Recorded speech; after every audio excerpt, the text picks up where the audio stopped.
Works well.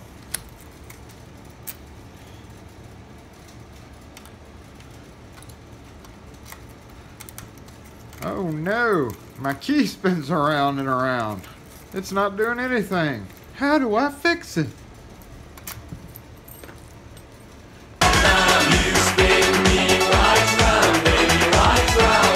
Well, I'll show you how to fix it. So this is a older Schlage B160 series style deadbolt, and it is a double cylinder deadbolt, as you can see. Now I will mention that in most cases you're better off replacing the deadbolt entirely, because the new style Schlage has a bigger, heavier bolt and is a little bit better made, and the problem that you have with the tailpiece breaking on the inside is not as common. However, I will say that one problem that you have with that is if you have a front door with a fancy knob and then a deadbolt above it, or whatever the case is, you've got an aged finish knob, and you can't buy a aged finish deadbolt half or half and half. So like if it used to be bright brass like this on the outside and bright brass on the inside, but the outside is 40 years old and is faded to match your doorbell, your door knocker, the other things that are on your door, that would make it so that if you put a shiny new brass on, it would look obviously out of place. So in that case, there are some instances where you would want to repair the deadbolt that you have instead of replacing it. So you can do that with this repair package that I'm about to show you about here, and I'll show you how to do so. So basically with your double cylinder Schlage deadbolt, you have, this one has the trim ring, and some of them do not. It can be, if it has a smaller hole, this trim ring right here may be left off. But either which way, you would come to the inside. Now I will mention, and I did mention this in this video right here, it wasn't a real great video, but it was a video where I talked about these screw caps. So if you go to take your Schlage deadbolt off, and there are little bitty caps right here. In fact, let me go show you that. I'm going to go ahead and show you that screw cap thing just so you are aware. If you go to take your deadbolt off and there are no screws on the inside and outside that you can see, but you see something that looks like a screw but it has no head, what that is this little bitty cap right here. And that cap is what we call the devil's cap, that is included with all Schlage deadbolts even nowadays, and you see it is just knurled. It's a push-in cap that basically came with the deadbolts, and some enterprising individuals take it and push it in to the head. And once you do that, well, that one just fell out. So let's try this other one.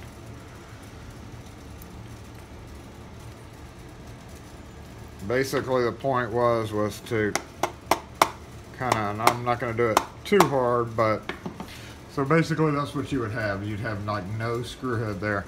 So to deal with that first, if you have this problem, you have to come in. Now you can pound that thing in really well, and it's really hard to get out, as I showed in that video.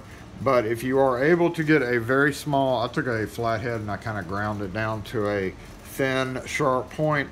You can get in there and just lever out this cap. And like I said, sometimes it is in there better than others. And it makes it extremely hard to get out.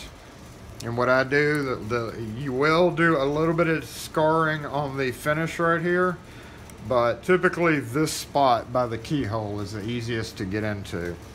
So if you come in, you can kind of press into that metal right there, and then take a back of, a screwdriver. Let's back this up a little bit. And tap it, tap it, tap it, tap it, until you can get the tip of that under there. Once you can get it right under it, you just kind of pry around in a circle, and that'll come off, and it will expose either Allen headed screws or Phillips headed screws. And I think these were actually combinations, but the Allen wrench that you would need for that to take it off, if it has it, is the 3/32. So these are the combination versions there. So either Phillips head or an Allen screw will take your old Schlage deadbolts off. We're going to use this screwdriver. So remember, the main problem here is it's spinning around in a circle. So we want to take this off to see what the problem is. It is almost always the tailpiece that's attached to that. So we unscrew. Now when I'm taking these off of the door, typically I will grab it. I have small hands, but if your hands, you can grab it on both sides. Another way to do it is to take painter's tape and tape over this outside while you're doing this, but it's not really necessary if you can grab both sides. So I go ahead and remove both screws and pull them out. And once you get them out, the deadbolt will come off like so. And we can see there is our problem. Instead of, and this is again a very common problem, but what happens is it will twist and break off that little circle that holds it in to the back of the cylinder. And typically you will find that little disc in the back right here, so you have to pull it out. If there's a little bitty loose piece, that is that round disc that's in there. So make sure and fish that out before you try to put your new parts on. Now typically I offer this as a package. It's not always necessary to switch out the bolt, but if you take a flathead screwdriver or something, tip of a key, I'd recommend not using your key because you can mess up. You don't use keys for anything other than opening a lock. But you can take a flathead screwdriver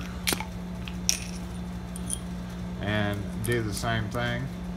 So if your bolt comes out and is not real wobbly and old and beat up, then you don't really necessarily have to replace the bolt, but we do offer that as an option. We do recommend it to get the longest lasting life out of your lock as possible.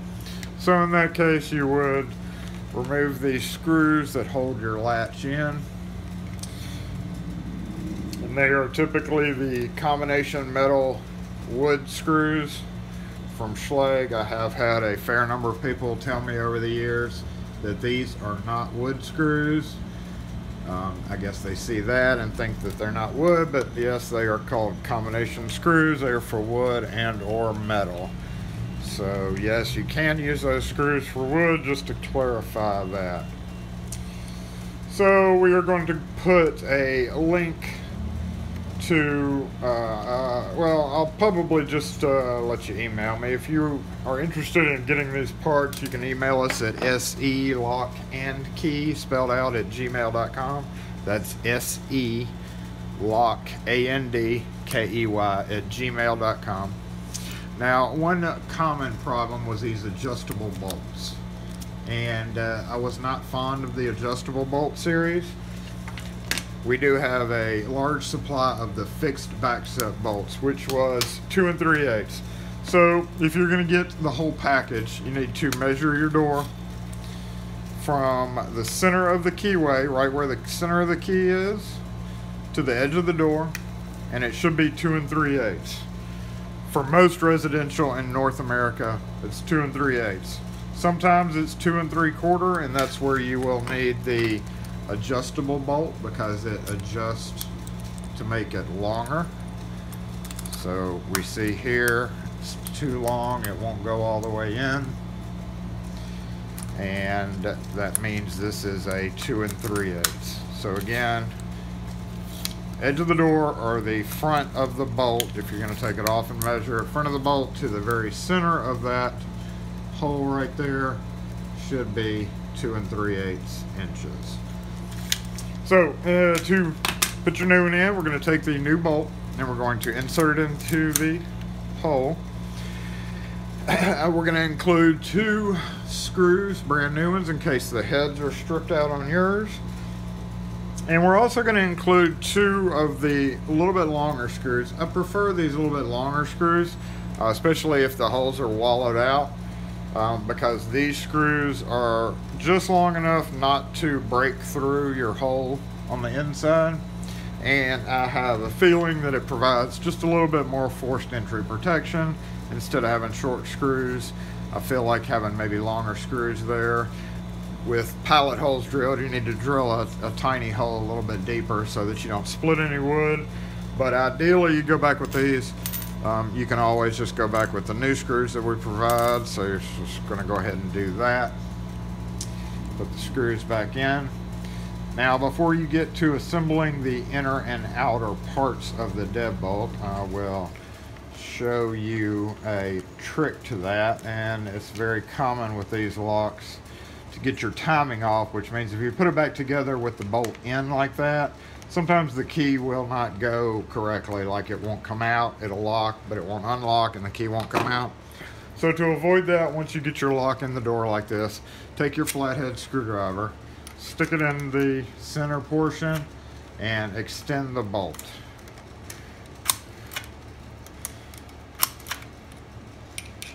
Make sure that it freely comes in and out.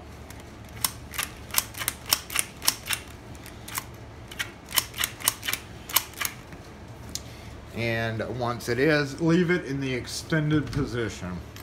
So what that'll do, that will help with the timing, what's called the timing of the deadbolt.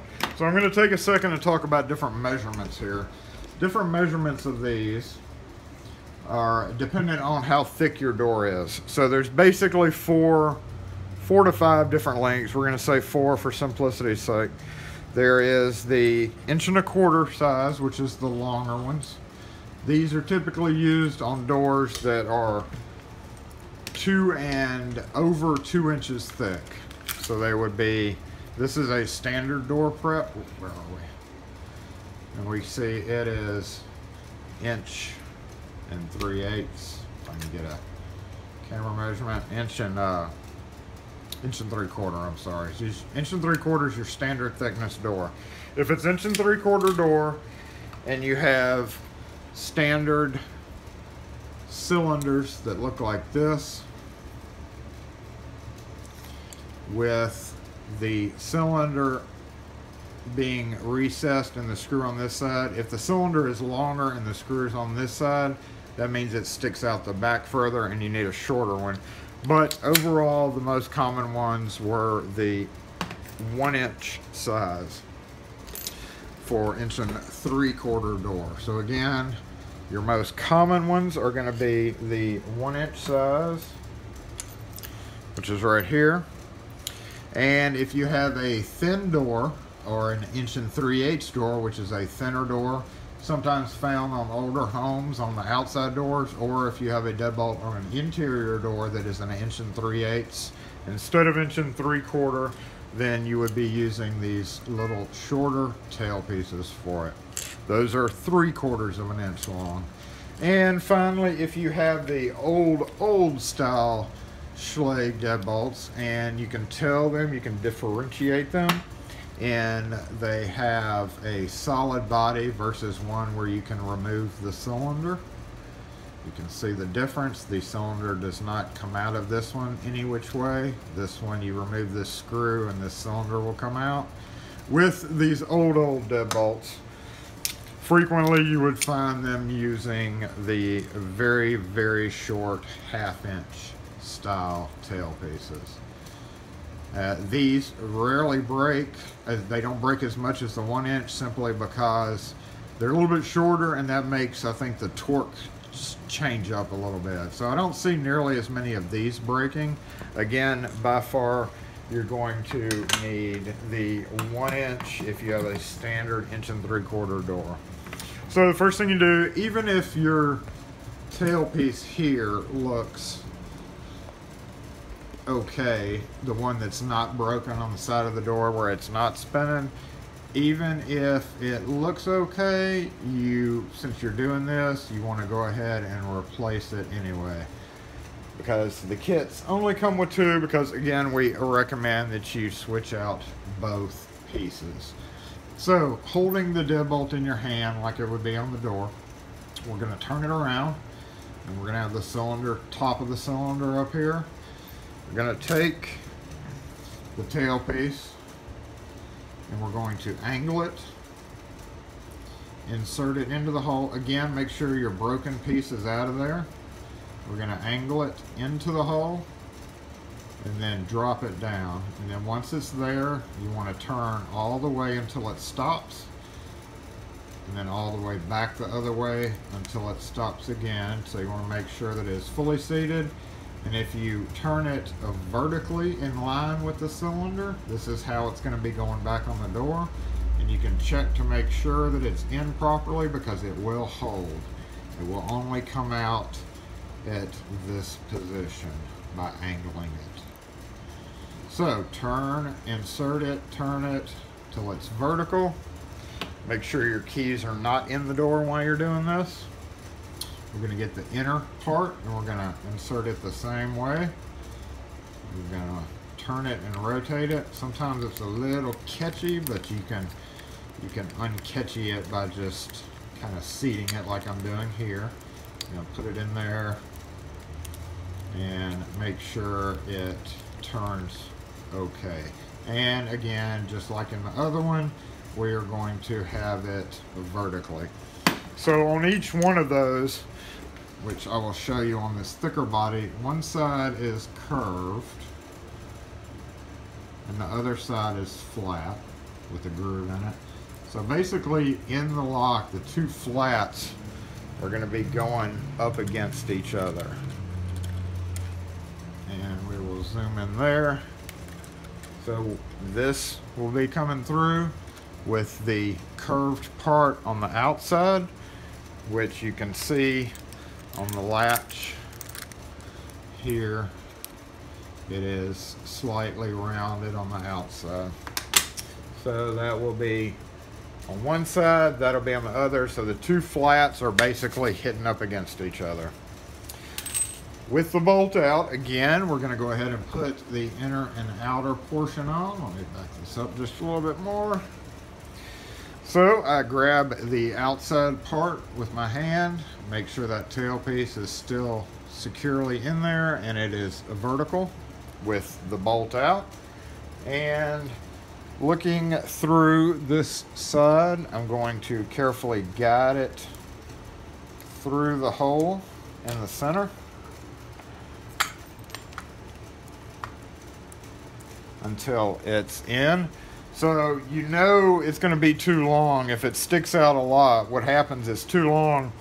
If it sticks out too much, this will hit the back of the cylinder on the other side of the bolt, and it will act all kind of crazy when you try to tighten it down and use the key. So on this interior one that has the holes, make sure your holes go inside. You want the tailpiece vertical as well, and simply guide it along the flat of the other one and seat it down. Now make sure your Schlage, make sure your keyhole is straight up and down, and insert your screw while you're holding your lock and carefully tighten it down.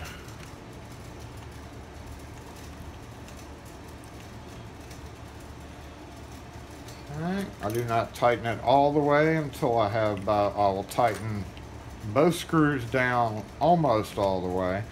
So you want to leave your final tweaking till the very last. You want to get it on the door but not super tight. And at that point we're going to check the key. Oh, well, we're going to check the right key for this lock.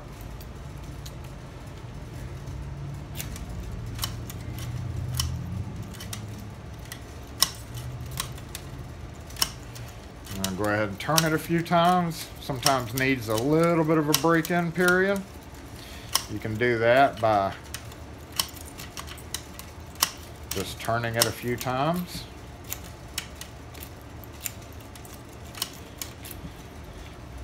Checking both sides.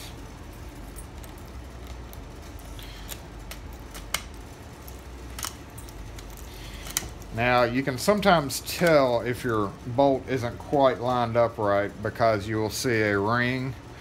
So here we have, it's off just a bit, so I'm going to loosen it back just a bit and then kind of center it and seat it over where it used to be. You can almost always tell that it is not seating correctly by the imprint left behind. So I'm not going to put a lot of torque on this, but I am going to kind of snug it down a little bit